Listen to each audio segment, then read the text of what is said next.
We're good to go. All right. A very good evening to all the viewers, and welcome to Arthinity's expert interview series on the theme of digitization of the Indian economy. Our conversation today focuses on one of the most important sectors of the economy, the banking sector. It's been more than 5 years since the government of India launched the Digital India campaign, and we have seen various innovations that have completely changed banking and access to money for Indian consumers. These include the introduction of Aadhaar, UPI, and Bharat Interface for Money, to name a few. But some might still say that we are just starting, as new innovations are coming onto the scene every day, and we still have a lot of work to do to meet our digitization objective. To talk about all this today, we have with us Professor Dr. Kirti Pendyal. Professor Kirti Pendyal is an assistant professor and the assistant dean of outreach at the Jindal School of Banking and Finance, OP Jindal Global University. Professor Kirti holds a doctoral degree in public policy and management from IIM Calcutta. His research focuses on standard essential patents and the antitrust issues that may arise from their use. In addition to his focus on the technology sector and intellectual property, he is also pursuing research in the area of farmer distress, a topic that is very close to his heart given his upbringing in Telangana. Professor Kirti is a recipient of the prestigious Shastri Research Student Fellowship for doctoral students, and his papers have been selected for presentation at multiple prestigious international conferences. At the Jindal School of Banking and Finance, he teaches courses on economics, banking, global financial markets, and corporate governance for financial institutions. It's a pleasure to have you with us today, sir. Thank you very much for having me. Although I'm not sure I will call myself an expert, yes, I am definitely very interested in this area, and I enjoy discussing these topics with the students in my class, Introduction to the Banking System. So I'm hoping I can add some value to the discussion today. Absolutely, sir. And if it's fine with you, we'll move straight to our questions. Absolutely. Let's jump right in. All right, sir. So the first question that we had was, how does a shift to digital cash and digital banking affect the primary banking functions that we see with banks? So, for instance, borrowing and lending. How does that change with a shift to digital banking? Okay. So over the last few years, especially since 2016, we've seen increasingly users like yourself and me using digital payment solutions, digital banking solutions, and it's not just limited to banking solutions. We are moving to all sorts of digital platforms for engaging in transactions, be it with e-commerce players, be it transferring cash to among peers, peer-to-peer transfers, or even investing in the financial markets. What used to take a lot of time earlier can now be done in a few minutes with a click of a few buttons. I can quickly open up an account on uh, a securities account in my bank. I can quickly log into an independent platform like Zerodha and quickly open up an account where I can start trading in financial instruments, financial market instruments. So it appears to all of us that the move towards digital transactions, move towards digital banking is carrying its own momentum, is unstoppable. Now, however, there is a big caveat here because we have been exposed, we are included right from our childhood in the financial transaction space, in the financial space, in the banking sector. And as a result, we've not had that much of a hurdle moving to the digital transaction space. However, there is still a large chunk of the population. I'm not sure if it is a majority of the population because according to the latest Findex report by the World Bank and according to the government of India's claims, about 80% of India's population has access to bank accounts. It's only about 19 crore adults who don't, I mean, I'm sorry for using the word only because that's larger than the population of several countries. But in terms of the population, it's a smaller percentage than the majority. So about 19 crore adults don't have access to financial accounts, to bank accounts. Having said that, core banking functions like borrowing, like lending money, have been so far limited to the people, again, like you and me, who have been able to produce documentation, who have been able to satisfy the rigorous uh, conditions laid down by financial institutions. As a matter of fact, many of these conditions may not seem rigorous to you and me, to many of our viewers, but they put these financial services beyond the reach of a large chunk of India's population. A shift to digital banking, a shift to digital transactions, as such, will not affect the core banking functions of lending and borrowing or offering new financial products, offering a wider variety or higher complexity of financial products to the population, because most of the population who are already being served or who are already using these products or already have access to these products can make that shift comparatively easily as compared to the ones who don't have access to the products and who are actually the ones who are struggling to gain access to these loans or to these financial products like insurance, or who need them sometimes much more than we do. They are at a higher risk of getting impoverished or becoming destitute due to an emergency or due to catastrophe than upper middle class or middle class families.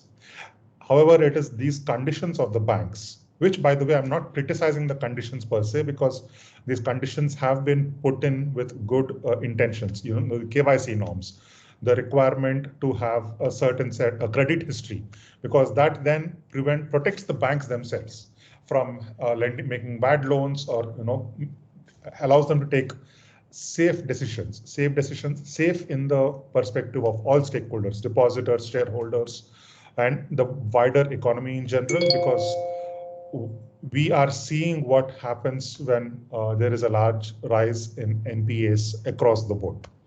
So the restrictions or the conditions put down by banks in terms of KYC or in terms of credit history monitoring are there for a reason. However, these conditions put a lot of these financial products beyond the reach of a substantial chunk of the population. So, and because of the nature of these conditions, shifting to a digital mode, shifting to digital cash or digital banking will not affect the, in my opinion, will not affect the actual process or actual core services of lending money, offering new financial products, offering new insurance products.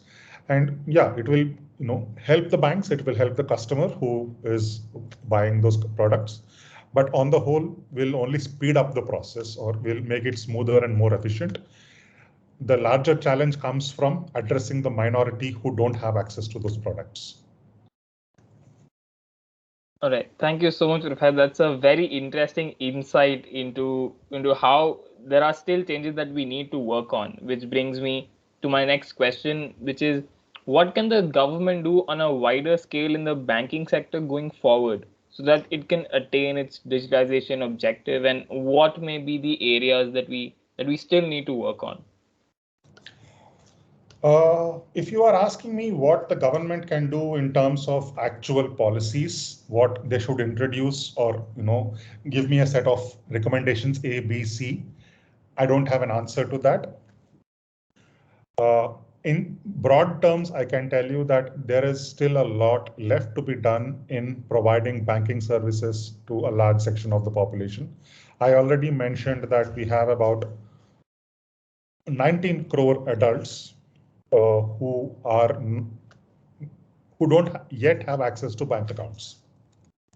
Now, last I know, India's population is around 132 crores, of which about 65% are adults. That comes to about 85, 86 crores. So 19 crores of that would amount to about 20% of the population, 20% of the adult population. That is still a substantial amount of adults who don't have access to bank accounts. And the majority of these are present in villages and small towns. So unfortunately, we still don't have the bank network reaching into these areas as wide as it should be. Now, there used to be issues with respect to starting a bank in every village or in every town, especially with respect to cost. And this was a policy of successive central governments ever since bank nationalization happened. For every X number of branches which were opened in the urban areas, a bank had to open a certain set of Y number of branches in rural areas. It was a requirement by RBI to actually give out licenses. Those requirements have been loosened to considerable extent, and now the current government is in a unique position. Since 2014, we have seen an explosion in technology, not just in being utilized in the banking sector, but the way technology has grown. So with the ease of access to technology and how cheap it has become to provide services. So the current government is in a position where very few previous governments have been. They can actually roll out these services to the banks, to the villages which are unbanked by leveraging this technology. I think in one of my classes I was discussing, and one of the students had asked me, can we use neobanks to make bank access to banking that much easier?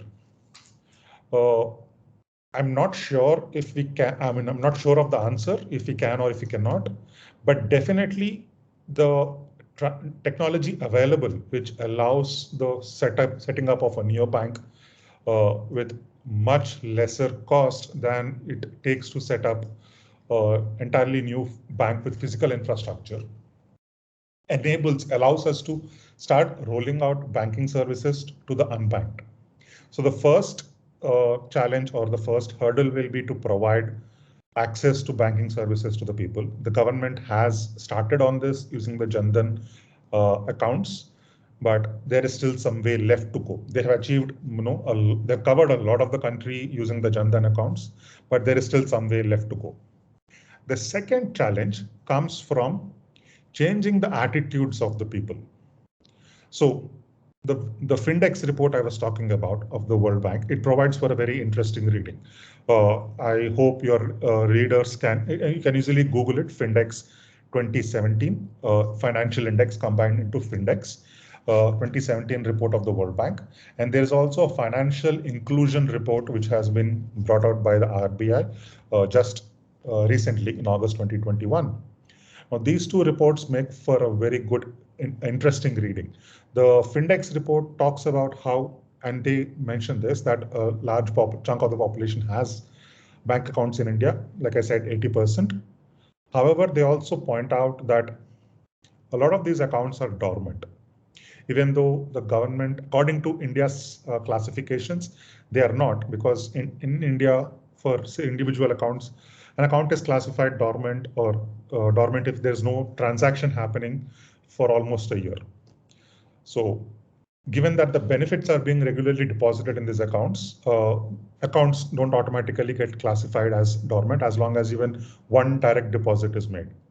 However, if the beneficiary is not withdrawing this money or not using these accounts for transactions, it defeats the purpose. It basically means that the beneficiary is allowing it maybe is not aware that money is getting deposited in the account.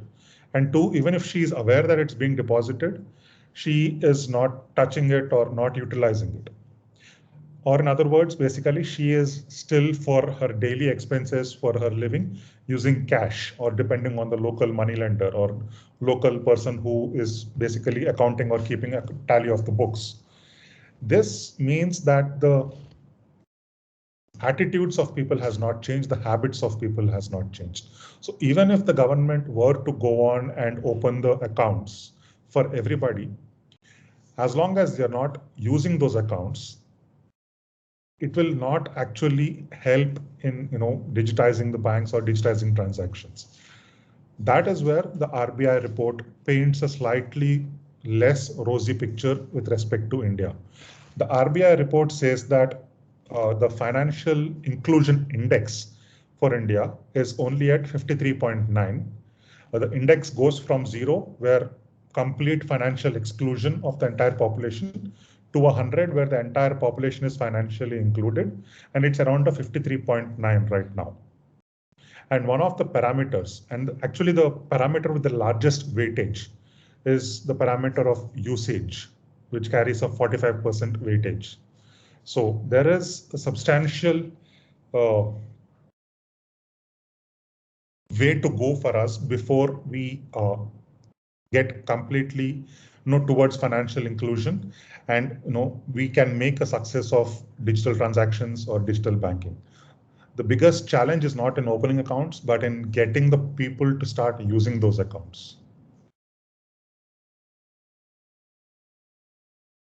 All right, Professor, thank you so much. And again, very interesting remarks. And as I understand, there is quite a lot to do, especially in rural areas where the infrastructure and the attitudes have not changed, where we need to work upon.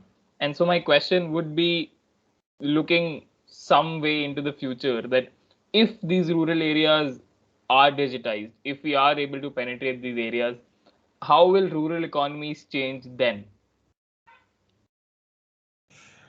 If you're talking about a point in the future where we are able to get the attitudes to change, then it would be definitely a good thing. Again, this might be just my hope and optimism talking, or naivety talking. But if the attitudes of people have changed, where they start to regularly use their bank accounts, it would also mean that they would slowly build their credit histories, because one of the parameters on which credit histories is built is on how long they are in the financial system, their health of the transactions and all that. So hopefully, because the government has rolled out several schemes like the Kisan Credit Card and all, which are given on the basis of their savings bank accounts, which will mean that they will be able to improve their credit history, which will allow them to qualify for the more advanced loan products or insurance products which financial institutions offer. So if we are able to do this on a medium to long term, that would definitely be a positive. Yes, there would be a slight increase in transaction costs. Not slight, there would be an increase in transaction costs. So I was just listening to a lecture by one of my former professors recently, and he used the example of the arhitias in agricultural markets. So when the farmer needs money to buy the seed, he will go and borrow from this person. Then, so the way agriculture is structured, you have outflow happening throughout the few months before, from the time you plant the crop till the time of harvest, and then all at once you get a lump sum inflow, which you have to manage again till the next cycle of inflow comes at the next harvest season. So, but at the same time, you have to keep your house running, and there's also expenses towards the farm.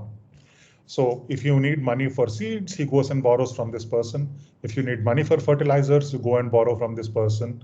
Money for electricity, for water, you go and borrow from this person, saying that you will repay at a certain interest rate, or you will give a share of your crop, or either that, or you will sell your crop at a certain fixed price. None of this is actually a formal written contract. It's an understanding between the person who is lending you the money and the farmer. A similar transaction happening between a bank or between a credit union and a farmer will require multiple contracts. A loan for the seeds, a separate loan for fertilizers, or multiple accounts. Now, immediately that increases the transaction cost involved. It also means that the farmer might have to deal with different institutions. The person providing the seeds is different from the person providing the fertilizers, who's different from the one who's providing access to farming equipment. So there will be an increase in transaction costs, but the farmer or the village worker will also benefit from the fact that the interest costs will most probably go down.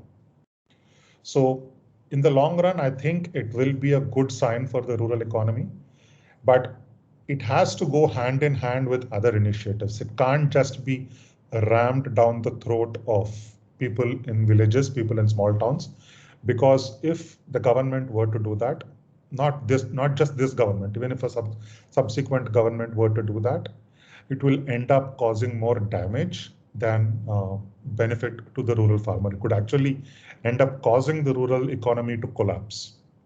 So, pushing digital transactions, saying that tomorrow banks have to have digital modes of transaction only, forget physical branches, they'll have to eliminate so many physical branches by this year, XYZ year. That might actually end up causing more harm to the rural economy than the benefit it is causing to them. So it has to take cautious steps towards that direction.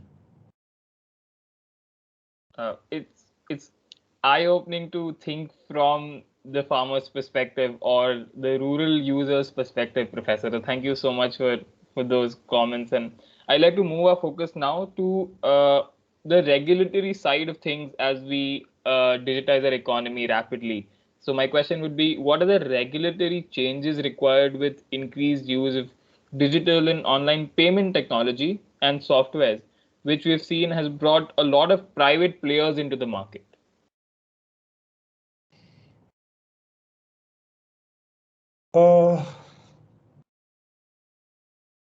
Honestly, I don't know what changes additionally we need right now, other than what the RBI has already brought in.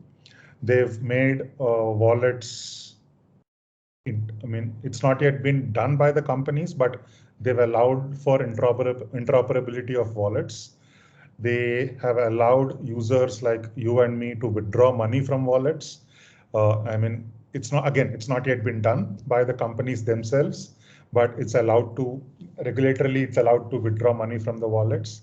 They've liberalized KYC norms and the caps on the amount of money which can be stored in wallets or the amount of transactions which can be done in wallets. They've extended the protections which till earlier used to be limited to the banking institutions by bringing in large NBFCs under the purview of RBI. So quite frankly, I don't know what else can be done. And they've actually gone beyond what is on my mind or what I can think of. The RBI is one of the few central banks around the world.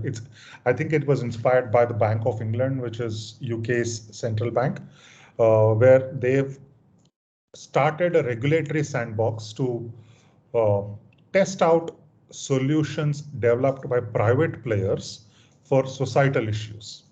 So what you might have heard of e-Rupee, which was launched with a lot of fanfare recently, I think on August 15th, if I'm not mistaken.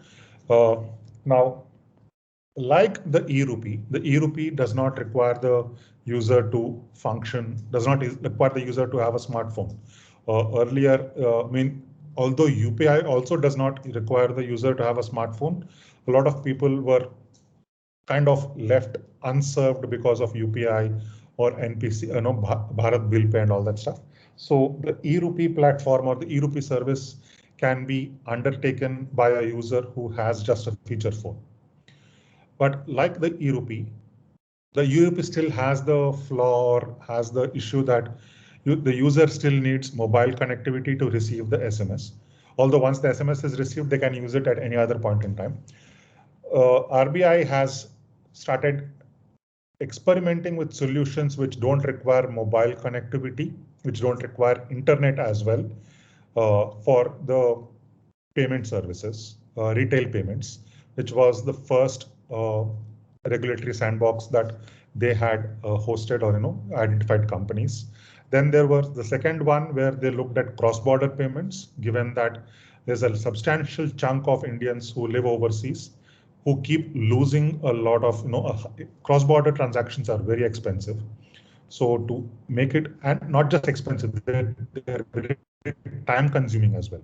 So not just for individuals who are sending money home from overseas, but companies making payments to clients, they end up taking a lot of time.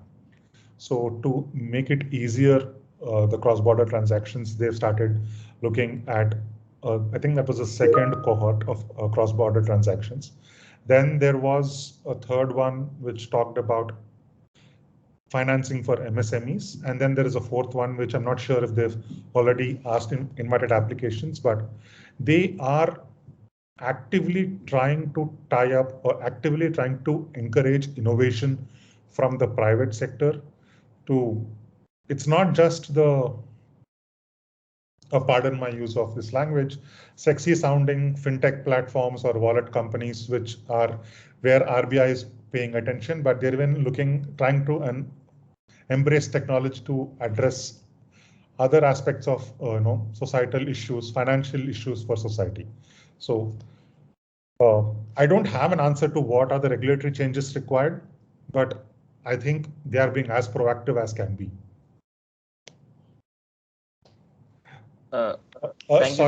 Sorry for cutting you off. I mean, on this front, at least, the regulators in the financial sector in India, not just the RBI, SEBI, IRDI, I'm a big fan. I mean, they move very quickly. They're keeping up with technology.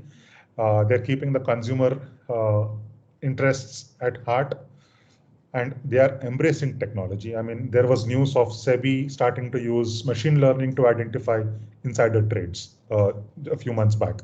So they defy the standard perception of a Sarkari organization which moves very slowly. Thank you, Professor. And you've brought up some very important and very interesting points that lead me to my next question, which I think the viewers will find very interesting, which is I'd like to get your view on blockchain technology and cryptocurrencies in India going forward, because it's been talked about a lot, and there have been both sides to the debate about how we should go forward. So I'd like to ask about your views on the use of blockchain technology in this domain of the economy, and whether it will benefit the businesses, people, investors, or whether it will harm them. So okay, I'll break your question into two parts, blockchain and cryptocurrency. I don't want to club them necessarily together. So because I'm not a fan of cryptocurrency, but I'm a fan of blockchain. I know it might be a little contradictory, but I think blockchain brings a lot of advantages, brings a lot to the table, and businesses, financial institutions, when I say businesses, not businesses in general, but even financial institutions, insurance companies, mutual funds, are actively exploring how to incorporate blockchain into their products. Not just the financial institutions, not just financial companies, even regulators. I think even RBI is actively exploring how they can introduce blockchain, integrate blockchain into as part of the platform that companies offer. They're also exploring how they can include it or how they can use the underlying technology to build a central bank digital currency in India, the e-rupee, not the platform which was announced, but the RUPEE, e-rupee, kind of like the Swedish krona or the digital yuan being offered by China. So yes, I think there is a lot that we can gain from the inclusion of blockchain, both in terms of allowing for a quicker adoption of digital banking or digital cash, and also rolling out more safer and secure products. Coming to cryptocurrency, I'm not so sure. I mean, although they're based on blockchain, I see cryptocurrency more as a speculative product right now. No, it's just, I mean, I know that I will get a lot of hate mail or messages for this, but kind of akin to the tulip mania that happened in, I think, the 16th century or the 15th century, where it was all speculation, the prices were pumped up, and then all of a sudden there was a crash. So I'm not saying there will be a crash. The prices will continue to be buoyant or continue to rise. I'm not sure where the market will move, but I don't see an underlying what is it that they're bringing to the table which the current currencies that are there in the market don't have yet. The only thing that they have going for them is that this is not cornered or this is not controlled by a single player like a central bank. So we are a market determined or a crowd funded or crowd sourced currency. Apart from that, what is it that they are bringing to the table? And that we are a crowdsourced currency itself can be their drawback. When in a crisis, there is nobody to guarantee that currency, nobody to back that currency, which is not the case with sovereign currencies. So I don't know why cryptocurrencies are so popular. I don't know why people are gaga about them. I'm hoping to learn something from some of your readers if they can explain or send me a mail telling me what the benefits are or what is it that cryptocurrencies are bringing to the table. I would be willing to engage in a discussion with them. I would love to hear from them. Professor, if I may pose a follow-up question on cryptocurrencies. So from a regulatory standpoint, is cryptocurrency a threat to RBI's monopoly of issuing currency? So is that why it's taking a lot of time to gain acceptance with central banks or the RBI? And is cryptocurrency something that can be regulated, let's say, by a central bank like RBI? Cryptocurrencies in their current form cannot be, I think, because they are mined by individuals, they're mined by corporations. So I don't think cryptocurrencies in their current form can be regulated in the sense that controlling the flow of cryptocurrencies or the exchange of cryptocurrencies. Yeah, they can regulate it by laying down conditions like with other financial products. If you have to open an account in an exchange to trade cryptocurrency, or if you have to open an account with a platform to mine cryptocurrency, you have to fulfill certain KYC norms. So RBI can do that. But in terms of controlling the exchange or controlling who is buying or who is selling, I'm not sure if RBI can actually regulate the transactions involving cryptocurrencies. Coming to the first part of your question, are they a threat to RBI? To the monopoly of RBI's monopoly of issuing currency? No, I mean, that would imply that the government or the state is okay with the cryptocurrency and the RBI is trying to fight it or trying to prevent it. So that is not the case. That is also somewhere implying that there is faith lacking in the rupee and there is more faith in or almost as much faith in cryptocurrencies like Bitcoin or Ethereum. So neither is the case. Yes, among a certain section of the population, cryptocurrencies are more popular than traditional currencies like dollars or rupees. And this section of the population would prefer to transact in cryptocurrencies as compared to dollars or rupees. But for cryptocurrencies to become a threat to the traditionally central bank issued currencies, they have to start being accepted by a substantial chunk of the population, not even an equal chunk. Even if say 10% of the population or 5% of the population starts preferring cryptocurrencies as compared to a dollar or a rupee, then movements in the cryptocurrency market can start affecting the real central bank issued currency markets, the foreign exchange markets. But until they get such a substantial acceptance from the wider population, I don't think, I mean, again, this is strictly my opinion. Like all answers, I want that caveat to be constantly there in the minds of the viewers. But unless a substantial portion of the population accepts cryptocurrency as the medium of exchange, I don't think there will be any threat to central bank issued currencies. All right, Professor. Thank you so much. It was very interesting because the Bitcoin and the crypto discussion has been going on for some time now. And So, go ahead, please. So there is more in common to the central bank currencies and cryptocurrencies than a lot of people realize. The underlying factor which allows central bank currencies to function or to be accepted is the same as the underlying factor which gets cryptocurrencies to be accepted: faith. The entire monetary system is running on faith right now. Dollars, rupees, pounds, whatever you take. It's the same faith which is there in the cryptocurrency enthusiasts' mind. They have faith in the cryptocurrency. It's just a matter of how much faith is transferring from where to which side. So when a substantial amount of faith transfers from the dollar side to the Bitcoin side, yes, then it starts posing a challenge to the other side. Thank you, Professor. It's a fascinating perspective to think from and to understand the entire scenario.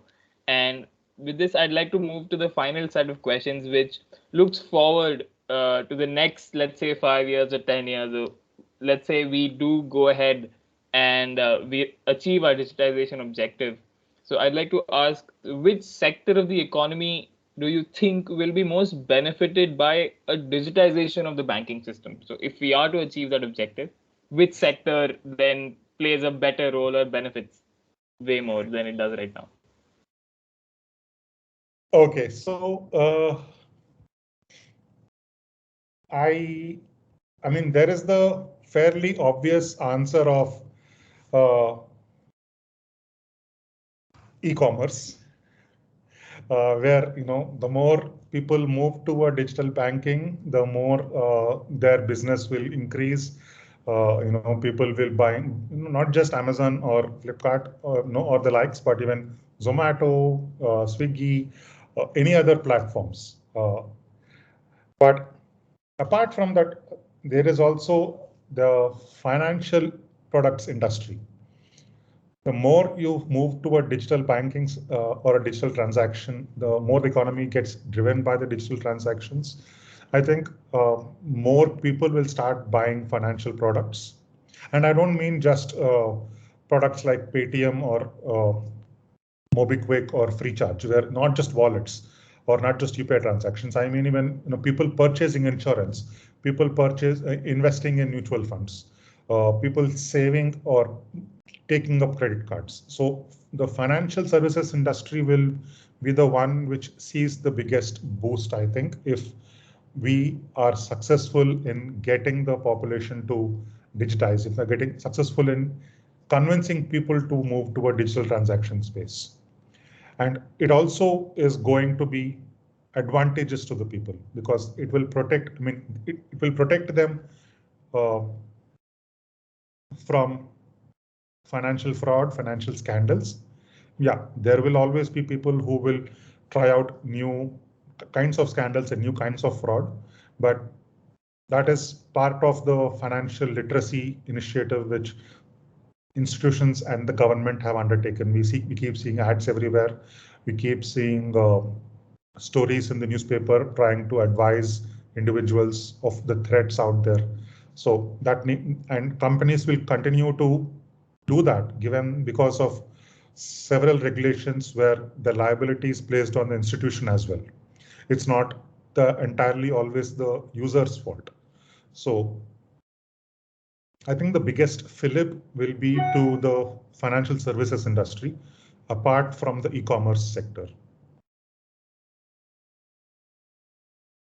So I think it's safe to say that it is an interesting time coming up indeed, and that brings me to my last question of the day, which is in in your opinion, what is the future of Indian banking in, if we can say, the next 5 years, if you have to put it in that range?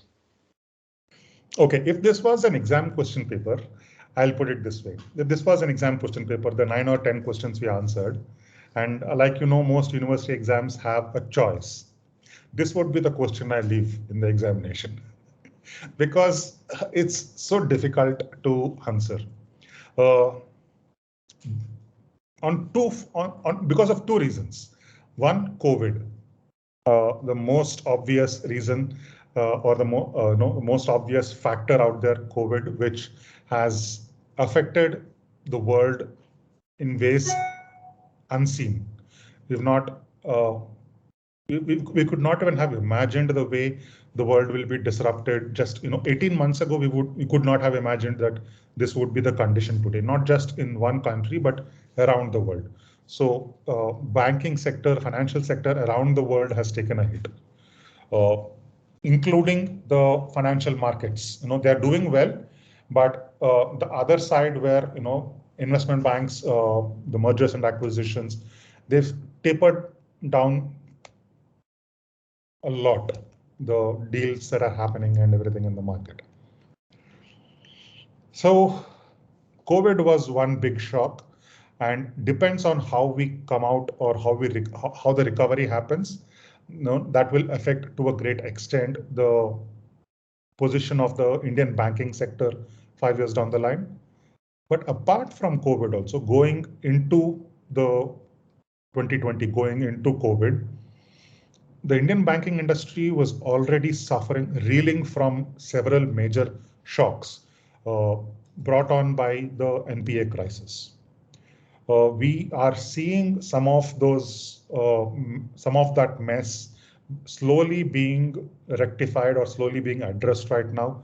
Just today, I got a news alert that the Piramal Group has completed the takeover of DHFL, which was one of the NBFCs which blew up in a spectacular fashion in the years preceding the COVID crisis.